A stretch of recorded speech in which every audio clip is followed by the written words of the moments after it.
Los Miserables, libro tercero. El abuelo y el nieto. Capítulo 1. Un espectro rojo. Este niño de 7 años, blanco, sonrosado, fresco, de alegres a inocentes ojos, siempre oía murmurar a su alrededor estas frases. ¡Qué lindo es! ¡Qué lástima, pobre niño! Lo llamaban pobre niño porque su padre era un bandido de Loira.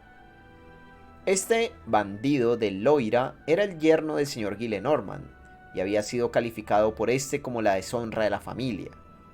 Sin embargo, quien pasara en aquella época por la pequeña aldea de Vernon podría observar desde lo alto del puente un hombre que se paseaba casi todos los días con una asadilla y una podadora en la mano.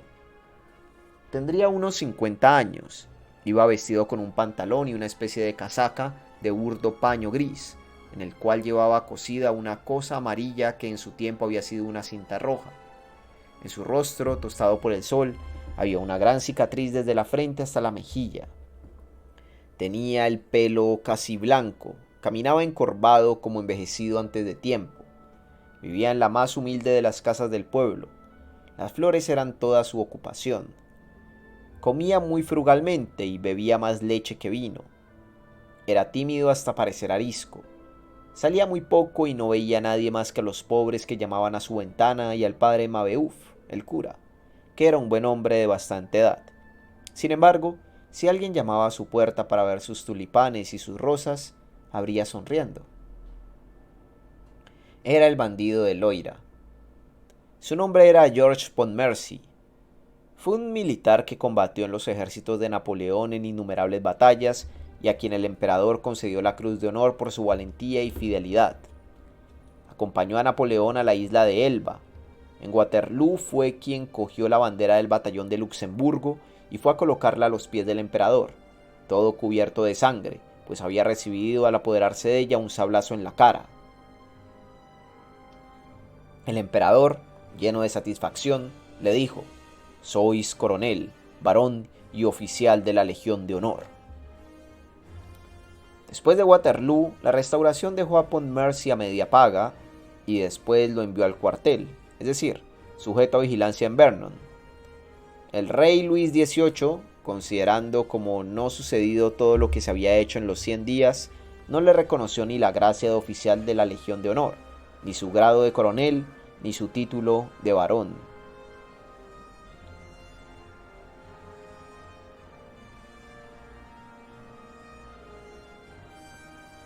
En tiempos del Imperio, entre dos guerras, había encontrado la oportunidad para casarse con la señorita Gillenormand. En 1815 murió esta mujer admirable, inteligente, poco común y digna de su marido, dejándole un niño. Ese niño habría sido la felicidad del coronel en su soledad, pero el abuelo reclamó imperiosamente a su nieto, declarando que, si no se lo entregaba, lo desheredaría.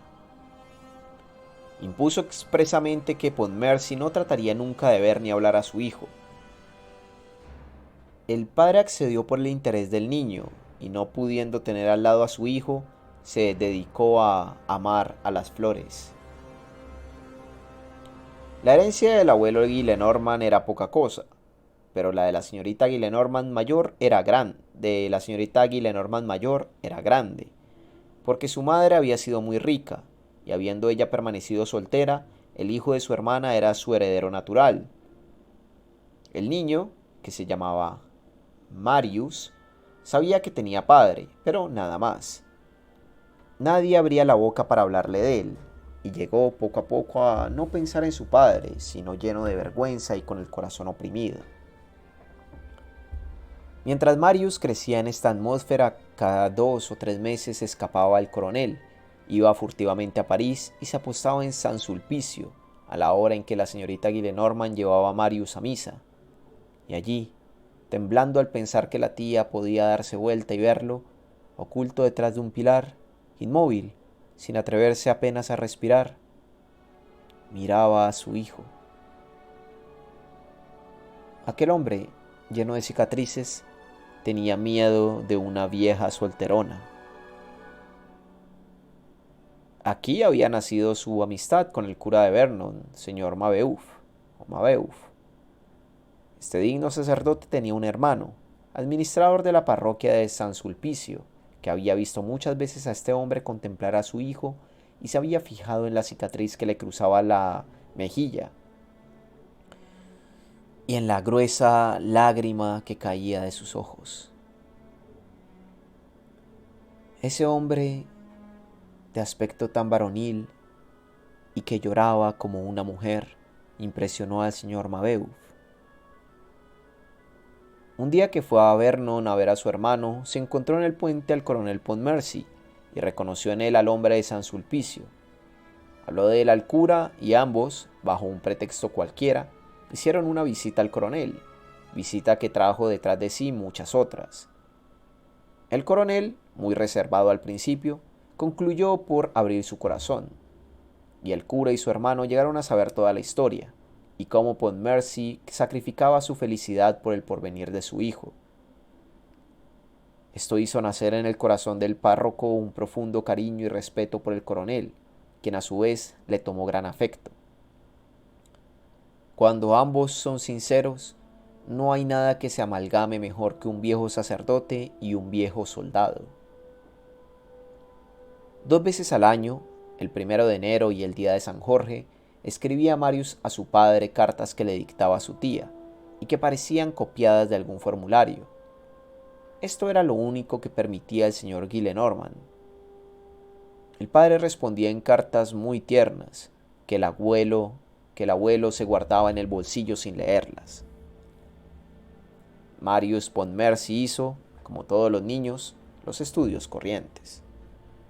Cuando salió de las manos de su tía Gillenormand, su abuelo lo entregó a un digno profesor de la más pura ignorancia clásica, y así aquel joven espíritu que empezaba a abrirse pasó de una mojigata a un pedante. Marius terminó los años de colegio y después entró a la escuela de Derecho. Era realista fanático y muy austero.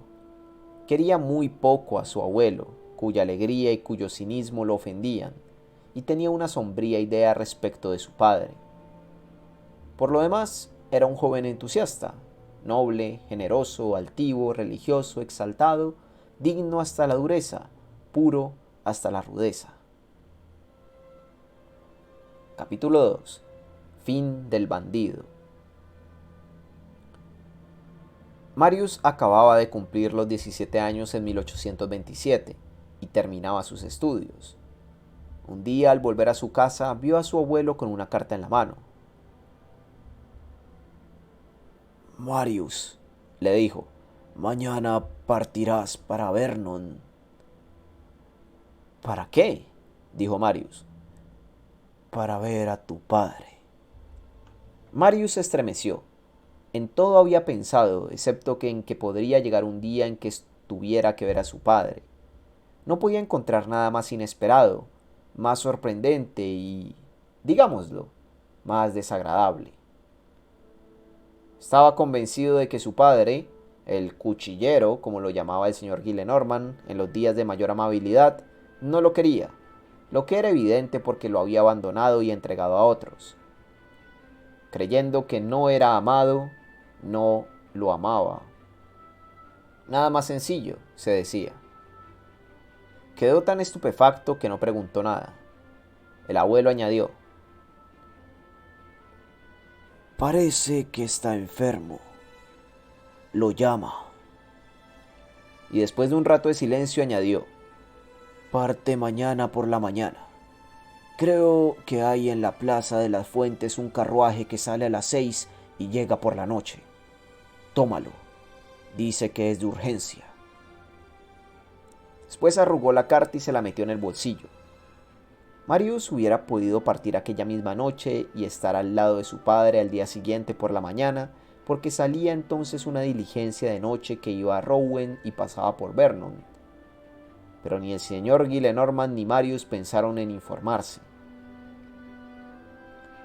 Al día siguiente, al anochecer, llegaba Marius a Vernon. Principiaban a encenderse las luces. Encontró la casa sin dificultad. Le abrió una mujer con una lamparilla en la mano. «¿El señor Pontmercy?» El señor Pontmercy, dijo Marius. La mujer permaneció muda. Es aquí. La mujer hizo con la cabeza un signo afirmativo. ¿Puedo hablarle? La mujer hizo un gesto negativo. Es que soy su hijo, dijo Marius. Me espera. Ya no se espera. Marius notó entonces que estaba llorando. La mujer le señaló con el dedo la puerta de una sala baja, donde entró. En aquella sala, iluminada por una vela de cebo colocada sobre la chimenea, había 3 hombres. Uno de pie, otro de rodillas y otro tendido sobre los ladrillos. El que estaba en el suelo era el coronel. Los otros 2 eran un médico y un sacerdote que oraba. El coronel había sido atacado hacía 3 días por una fiebre cerebral. Al principio de la enfermedad tuvo un mal presentimiento y escribió al señor Gillenormand para llamar a su hijo. El enfermo se agravó. El mismo día de la llegada de Marius a Vernon, el coronel había tenido un acceso de delirio. Se había levantado del lecho a pesar de la oposición de la criada gritando: «Mi hijo no viene, voy a buscarlo». Y habiendo salido de su cuarto cayó en los ladrillos de la antecámara. Acababa de expirar. Habían sido llamados el médico y el cura, pero el médico llegó tarde y el sacerdote llegó tarde. También el hijo llegó tarde.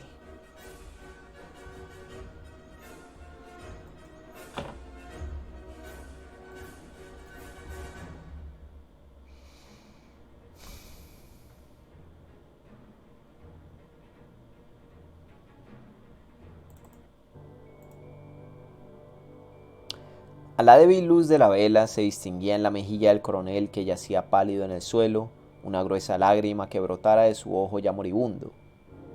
El ojo se había apagado, pero la lágrima no se había secado aún. Aquella lágrima era la tardanza de su hijo. Marius miró a ese hombre, a quien veía por primera y última vez. Contempló su fisonomía venerable y varonil, sus ojos abiertos que no miraban, sus cabellos blancos.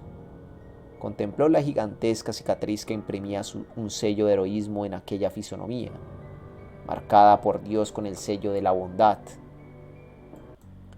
Pensó que ese hombre era su padre y que estaba muerto, y permaneció inmóvil. La tristeza que experimentó fue la misma que hubiera sentido ante cualquier otro muerto.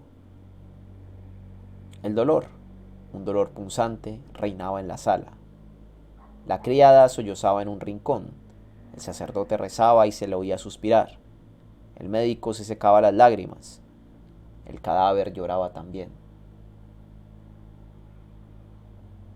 El médico, el sacerdote y la mujer miraban a Marius en medio de su aflicción, sin decir una palabra. Allí era él el extraño. Se sentía poco conmovido y avergonzado de su actitud. Como tenía el sombrero en la mano, lo dejó caer al suelo para hacer creer que el dolor le quitaba fuerzas para sostenerlo. Al mismo tiempo sentía un remordimiento y se despreciaba por obrar así. Pero, ¿era esto culpa suya? Después de todo, él no amaba a su padre. El coronel no dejaba nada. La venta de sus muebles apenas alcanzó para pagar el entierro. La criada encontró un pedazo de papel que entregó a Marius. En él el coronel había escrito lo siguiente: «Para mi hijo. El emperador me hizo varón en el campo de batalla de Waterloo. Ya que la restauración me niega este título que he comprado con mi sangre, mi hijo lo tomará y lo llevará. Estoy cierto que será digno de él». A la vuelta de la hoja, el coronel había añadido: «En la batalla de Waterloo un sargento me salvó la vida. Se llama Thénardier.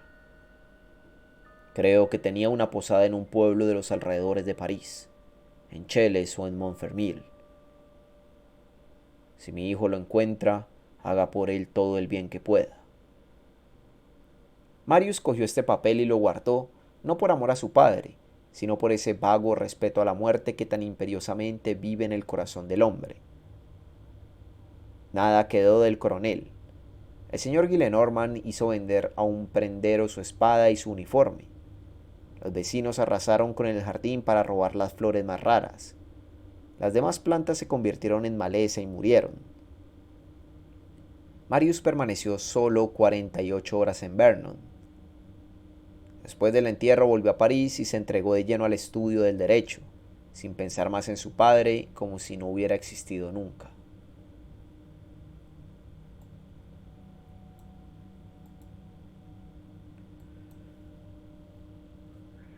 Capítulo 3. ¿Cuán útil es ir a misa para hacerse revolucionario? Marius había conservado los hábitos religiosos de la infancia. Un domingo que fue a misa a San Sulpicio, a la misma capilla de la Virgen a que lo llevaba su tía cuando era pequeño, estaba distraído y más pensativo que de ordinario y se arrodilló, sin advertirlo, sobre una silla de terciopelo en cuyo respaldo estaba escrito este nombre: Señor Mabeuf, administrador. Apenas empezó la misa, se presentó un anciano y le dijo: Caballero, este es mi sitio. Marius se apartó enseguida y el viejo ocupó su silla. Cuando acabó la misa, Marius permaneció meditabundo a algunos pasos de distancia. El viejo se acercó otra vez y le dijo: Os pido perdón de haberos molestado antes y molestaros otra vez en este momento, pero tal vez me habréis creído impertinente y debo daros una explicación. No hay necesidad, caballero, dijo Marius. Oh, sí, contestó el viejo. No quiero que os forméis mala idea de mí. Este sitio es mío. Me parece que desde él es mejor la misa. ¿Y por qué? Voy a decíroslo. A este mismo sitio he visto venir por espacio de 10 años, cada 2 o 3 meses, a un pobre padre que no tenía otro medio ni otra ocasión de ver a su hijo, porque se lo impedían. Problemas de familia. Venía la hora en que siempre traían a su hijo a misa. El niño no sabía que su padre estaba ahí, ni aún sabía, tal vez, el inocente que tenía padre. El padre se ponía detrás de esta columna para que no lo vieran. Miraba a su hijo y lloraba. Adoraba a ese niño el pobre hombre. Yo fui testigo de todo eso. Este sitio está como santificado para mí y he tomado la costumbre de venir a él a oír la misa. Traté un poco a ese caballero de que os hablo. Tenía un suegro y una tía rica que amenazaban desheredar al hijo si él lo veía, y se sacrificó para que su hijo fuese algún día rico y feliz. Parece que los separaban las opiniones políticas. Dios mío, porque un hombre haya estado en Waterloo no es un monstruo. No por eso se debe separar a un padre de su hijo. Era un coronel de Bonaparte y ha muerto, según creo. Vivía en Vernon, donde tengo un hermano cura, y se llama algo así como Pontmercy o Montpercy. Tenía una gran cicatriz en la cara. ¿Pontmercy? Dijo Marius, poniéndose pálido. Precisamente, Pontmercy. ¿Lo conocéis? Caballero, dijo Marius, era mi padre. El viejo juntó las manos y exclamó: ¡Ah! Soy su hijo. Sí, ahora debía ser ya un hombre. Pues bien, podéis decir que habéis tenido un padre que os ha querido mucho. Marius ofreció el brazo al anciano y lo acompañó hasta su casa. Al día siguiente dijo al señor Gillenormand: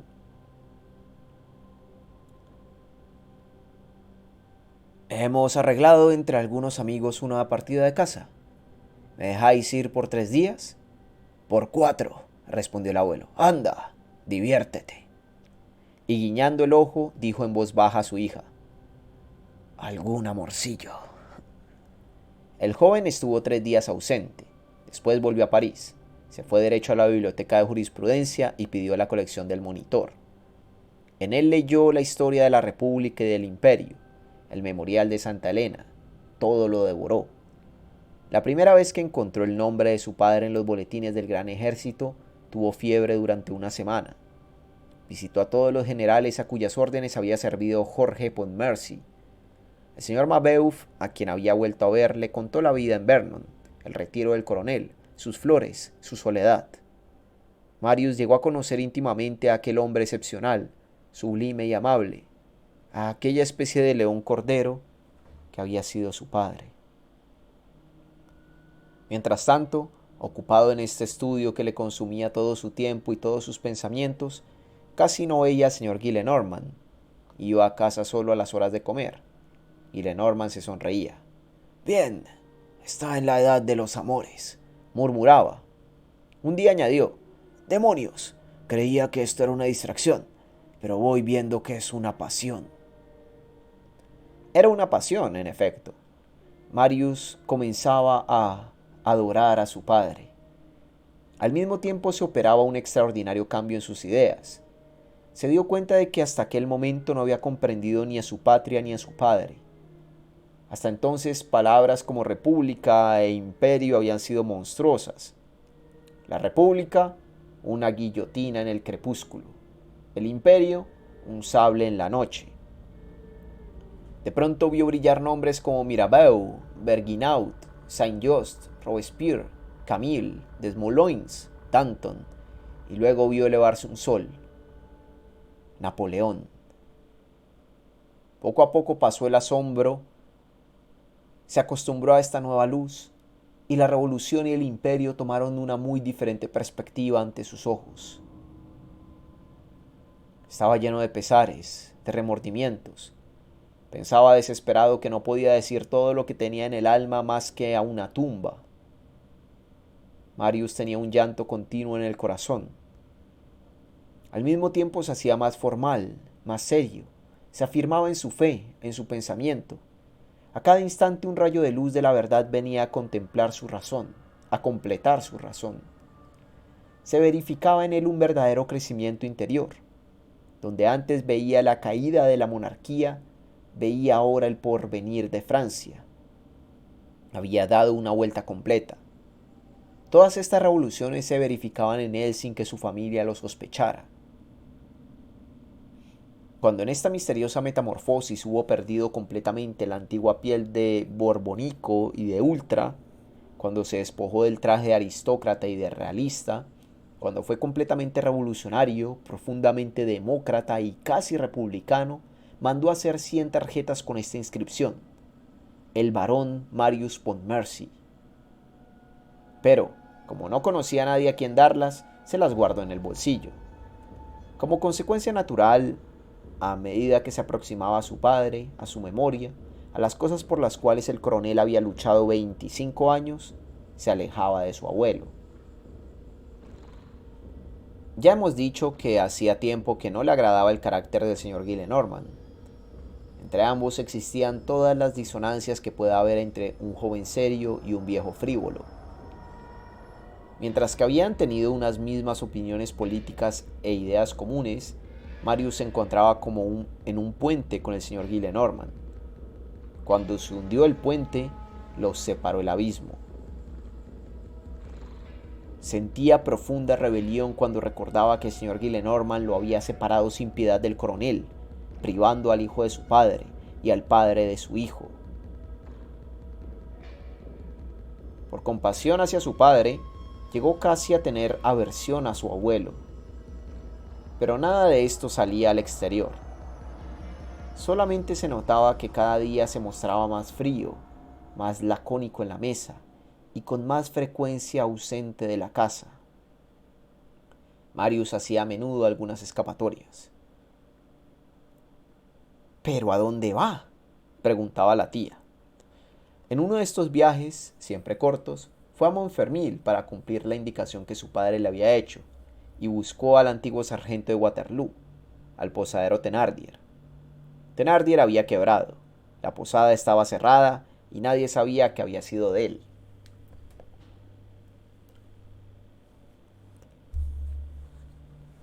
«Decididamente», dijo el abuelo, «el joven se mueve». Había notado que Marius llevaba bajo la camisa, sobre su pecho, algo que pendía de una cinta negra que colgaba del cuello.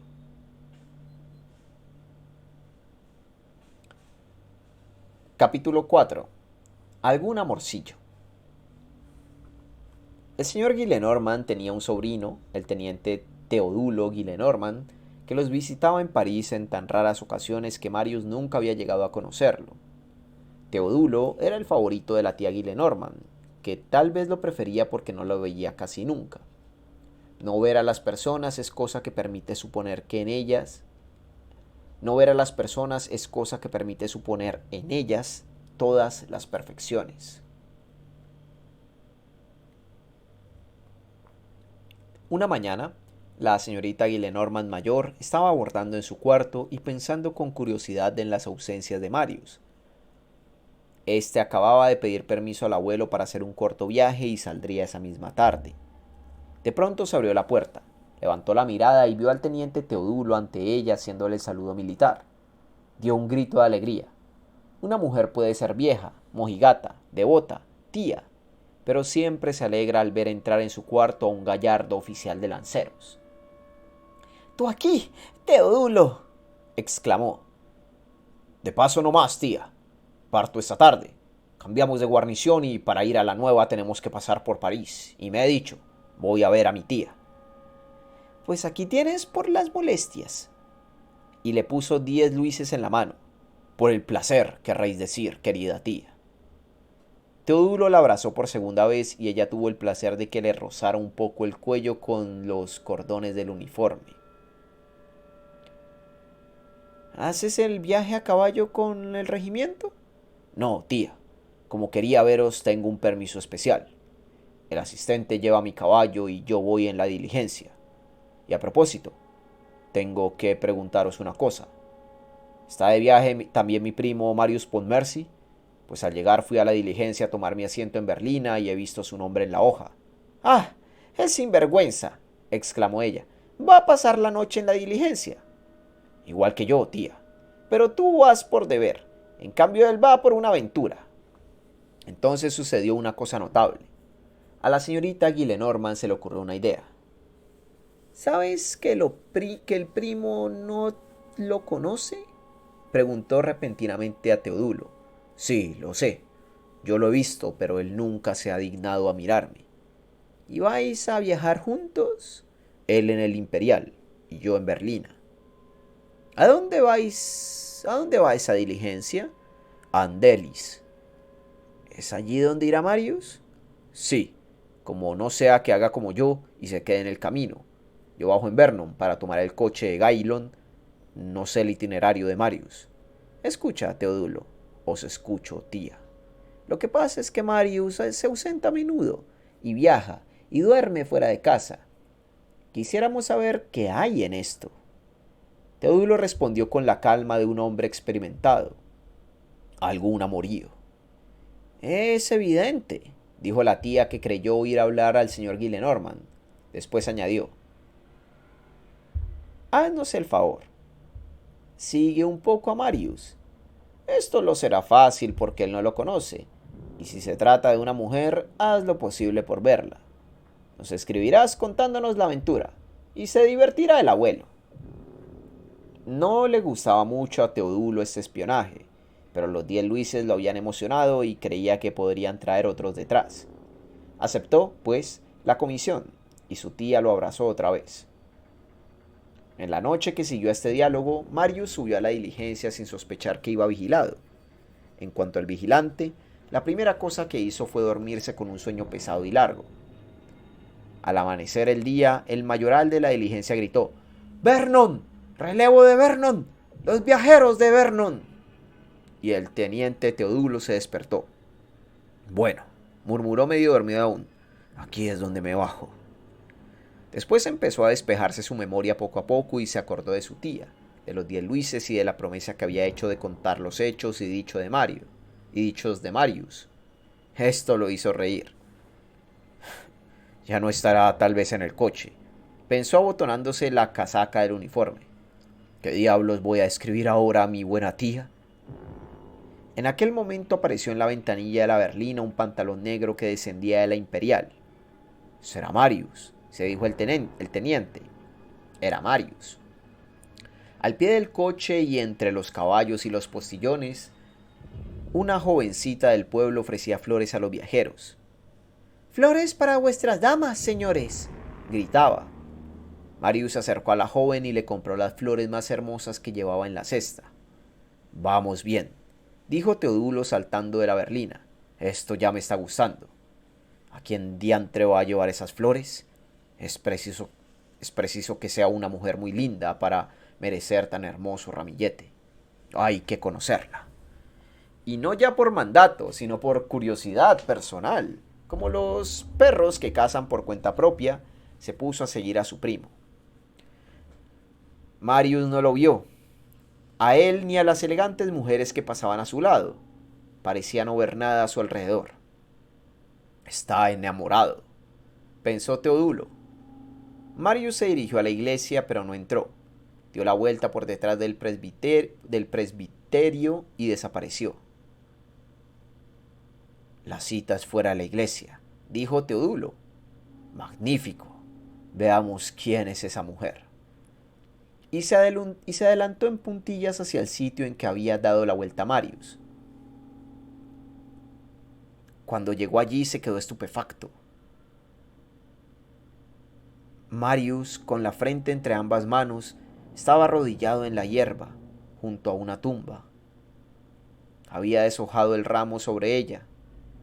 En el extremo de la fosa había una cruz de madera negra, con este nombre escrito en letras blancas: el coronel barón de Pontmercy.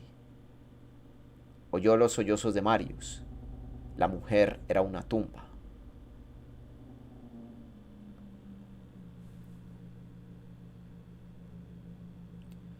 Allí era donde había ido Marius la primera. Capítulo 5. Mármol contra granito. Allí era donde había ido Marius la primera vez que se ausentó de París. Allí iba cada vez que el señor Gillenormand decía: «Pasa la noche fuera». El teniente Teodulo quedó desconcertado a consecuencia de este encuentro inesperado con un sepulcro. Experimentaba una sensación desagradable y singular que no hubiera podido analizar, que se componía del respeto a una tumba y del respeto a un coronel. Retrocedió en silencio, dejando a Marius solo en el cementerio. No sabiendo qué escribir a la tía, tomó el partido de no escribirle. Y probablemente no hubiera servido de nada el descubrimiento hecho por Teodulo sobre los amores de Marius, si por una de esas coincidencias misteriosas, tan frecuentes en los sucesos más casuales, la escena de Vernon no hubiera tenido, por decirlo así, una especie de eco casi inmediato en París. Marius volvió de Vernon 3 días después a media mañana. Llegó a casa de su abuelo y, cansado por las 2 noches de insomnio que había pasado en la diligencia, solo pensó en ir a darse un baño a la escuela de natación para reparar sus fuerzas. Se sacó apresuradamente el abrigo y el cordón negro que llevaba al cuello y se fue. El señor Gillenormand, que se levantaba de madrugada como todos los viejos fuertes y sanos, lo oyó entrar y se apresuró a subir lo más rápido que le permitieron sus piernas la escalera del cuarto de Marius, con el objeto de saludarlo y de interrogarlo al mismo tiempo, para saber de dónde venía. Pero el joven había empleado menos tiempo en bajar que él en subir, y cuando el abuelo entró en la pieza ya Marius había salido. La cama estaba hecha y sobre ella se encontraba su abrigo y el cordón negro que Marius llevaba al cuello. «Mejor así», murmuró el anciano, y un momento después hacía una entrada triunfal en la sala en que estaba abordando la señorita Gillenormand. Llevaba en una mano el abrigo y el cordón de la otra, y el cordón en la otra. «¡Victoria!», exclamó. «Vamos a resolver el misterio. Vamos a palpar los libertinajes de este hipócrita. Tengo el retrato». En efecto, del cordón pendía una cajita de tafilete negro, muy semejante a un medallón. La caja se abrió apretando un resorte, pero no encontraron en ella más que un papel cuidadosamente doblado. «Ya sé lo que es», dijo el señor Gillenormand echándose a reír. «Una carta de amor». «Ah, leámosla», dijo la tía. «Para mi hijo». El emperador me hizo varón en el campo de batalla de Waterloo. Ya que la restauración me niega este título que he comprado con mi sangre, mi hijo lo tomará y lo llevará. Estoy cierto que será digno de él. El señor Gillenormand dijo en voz baja y como hablándose a sí mismo: es la letra del bandido. La tía examinó el papel, lo volvió en todos sentidos y después lo volvió a poner en la cajita. En aquel momento cayó al suelo del bolsillo del abrigo un paquetito cuadrado, envuelto en papel azul. La señorita Gillenormand lo recogió y desdobló el papel azul. Era el ciento de tarjetas de Marius. Cogió una y se la dio a su padre, que leyó: el barón Marius Pontmercy. El señor Gillenormand cogió el cordón, la caja y el abrigo, los tiró al suelo en medio de la sala y llamó a Nicolasa. «¡Sacad de aquí esas porquerías!», le gritó. Pasó una hora en profundo silencio. De pronto apareció Marius. Antes de atravesar el umbral del salón, vio a su abuelo que tenía en la mano una de sus tarjetas. El anciano, al verlo, exclamó con su aire de superioridad burguesa y burlona: «Vaya, vaya, vaya, vaya. Ahora eres varón. Te felicito. ¿Qué quiere decir todo esto?». Marius se ruborizó ligeramente y respondió: «Eso quiere decir que soy el hijo de mi padre». El señor Gillenormand dejó de reírse y dijo con dureza: «Tu padre soy yo». «Mi padre», dijo Marius muy serio y con los ojos bajos, «era un hombre humilde y heroico, que sirvió gloriosamente a la República y a Francia, que fue grande en la historia más grande que han hecho los hombres, que vivió un cuarto de siglo en el campo de batalla, por el día bajo la metralla y las balas, de noche entre la nieve, en el lodo, bajo la lluvia, que recibió 20 heridas, que ha muerto en el olvido y en el abandono, y que no ha cometido en su vida más que una falta: amar demasiado a dos ingratos, su país y yo». Esto era más de lo que el señor Gillenormand podía oír. Cada una de las palabras que Marius acababa de pronunciar, principiando por la República, había hecho en el rostro del viejo realista el efecto del soplo de un fuelle de fragua sobre un tizón encendido. «¡Marius!», exclamó, «¡mocoso insolente! Yo no sé lo que era lo padre, no quiero saberlo, no sé nada, pero lo que sé es que entre esa gente nunca ha habido más que miserables. Eran todos unos pordioseros, asesinos, boinas rojas, ladrones, todos. ¿Lo oyes, Marius? Ya lo ves, eres tan varón como mi zapatilla. Todos eran bandidos los que sirvieron a Bonaparte, todos traidores que vendieron a su rey legítimo, todos cobardes que huyeron ante los prusianos y los ingleses en Waterloo. Esto es lo que sé. Si vuestro señor padre es uno de ellos, lo ignoro. Lo siento». Marius temblaba entero. No sabía qué hacer. Le ardía la cabeza. Su padre acababa de ser pisoteado y humillado en su presencia. Pero, ¿por quién? Por su abuelo. ¿Cómo vengar al uno sin ultrajar al otro? Permaneció algunos instantes aturdido y vacilante, con todo este remolino en la mente. Después levantó los ojos, miró fijamente a su abuelo y gritó con voz tonante: «¡Abajo los Borbones! ¡Abajo ese cerdo de Luis XVIII!». Luis XVIII había muerto hacía 4 años, pero a Marius le daba lo mismo. El anciano pasó del color escarlata que tenía de rabia a una blancura mayor que la de sus cabellos. Dio algunos pasos por la habitación y después se inclinó ante su hija, que asistía a esta escena con el estupor de una oveja, y le dijo con una sonrisa casi tranquila: «Un varón como este caballero y un plebeyo como yo no pueden vivir bajo un mismo techo». Y después, enderezándose pálido, tembloroso, amenazante, en el colmo de la cólera, extendió el brazo hacia Marius y le gritó: «¡Vete!». Marius salió de la casa. Al día siguiente, el señor Gillenormand dijo a su hija: Enviaréis cada 6 meses 60 pistolas a ese bebedor de sangre, y no me volveréis a hablar de él. Marius se fue indignado. Una de esas pequeñas fatalidades que complican los dramas domésticos hizo que, cuando Nicolasa llevó las porquerías de Marius a su cuarto, se cayera en la escala, que estaba muy oscura, y el medallón de tafilete negro con la carta del coronel. Al no poderlo encontrar, Marius supuso que el señor Gillenormand, como lo llamaba desde ahora, lo había arrojado al fuego.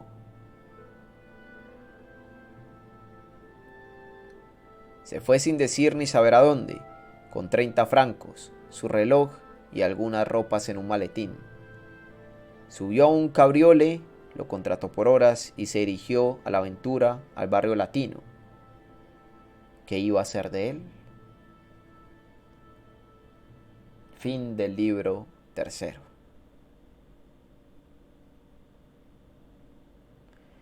Dios, tremendo dramón familiar. Tremendo dramón familiar.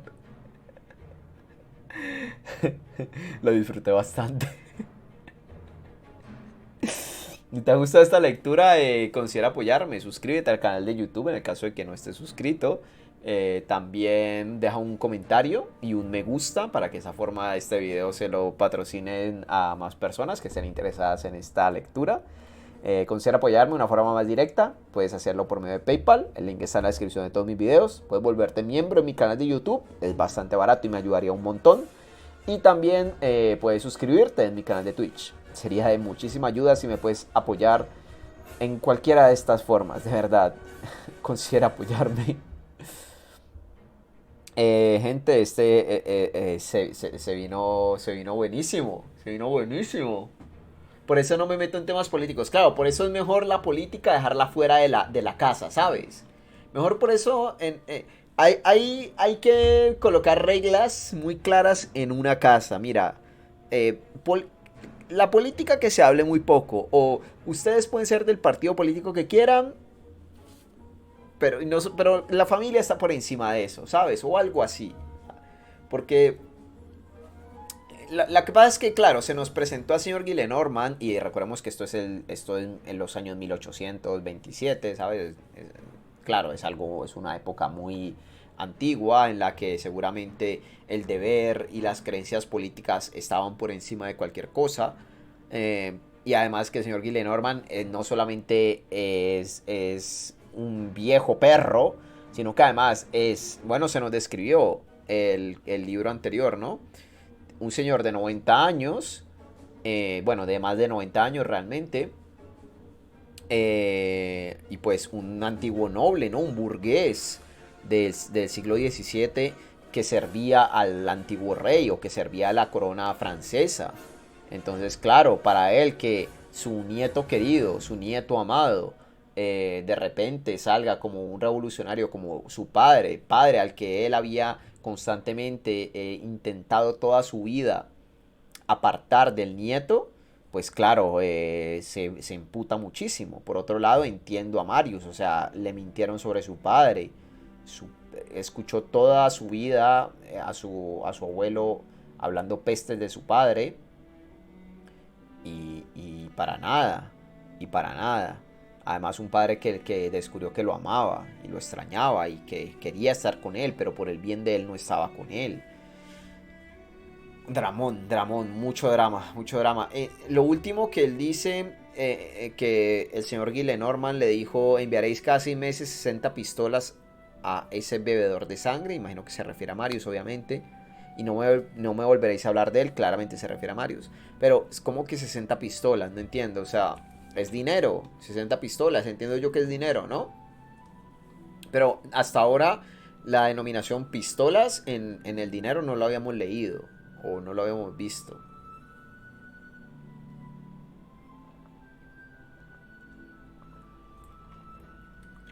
Así que nada, gente, espero que hayan disfrutado de esta lectura y nos veremos en la próxima con más. Bye, bye, bye.